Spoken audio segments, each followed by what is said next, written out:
بلوچستان کے شہر سبی سے ہمارے گدروشیا پوائنٹ کے نمائندہ سید جاوید شاہ کی رپورٹ کے مطابق ایڈیشنل ڈپٹی کمشنر سبی وحید شریف عمرانی نے محرم الحرام کے حوالے سے منعقدہ مشترکہ اجلاس سے خطاب میں کہا کہ محرم الحرام کے دوران بھائی چارے اور مذہبی امن کو برقرار رکھا جائے تاکہ اس مقدس ماہ کا احترام برقرار رہے۔ انہوں نے میونسپل کمیٹی، وابڈا، پولیس محکمہ ہیلتھ کو ہدایت دیتے ہوئے کہا کہ امام بارگاہوں کے باہر سیکیورٹی کے سخت اقدامات کیے جائیں، جبکہ ایف سی اور لیویز فورس بھی 24 گھنٹے الرٹ رہے گی۔ اجلاس میں assistant commissioner Sibi Ali Shah Abbasi, assistant commissioner Lehri Hidayatullah, district health officer doctor Akbar Baloch, M S civil اسپتال doctor Fareeq Mastoi, civil defence کے incharge Malik Khan Jadoon, Sahibzada Sufi Suleman Naqshbandi, D S P city Abdulhafeez Jakrani, D S P special branch Pir Bakhsh Silachi, Ababeel force incharge Lashkran Gishkori, S H O city Maqsood Silachi, Syed Iftikhar Naqvi, Syed Amir Haider شاہ، انجمن تاجران میر سلیمان رند،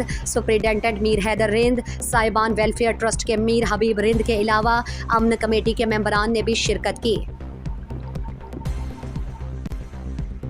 مزید دلچسپ معلومات اور خبروں سے آگاہ ہونے کے لیے Gedrosia point Facebook page, Instagram, Twitter کو فالو اور یوٹیوب چینل کو سبسکرائب کریں۔ بیل آئیکن بٹن دبانا نہ بھولیں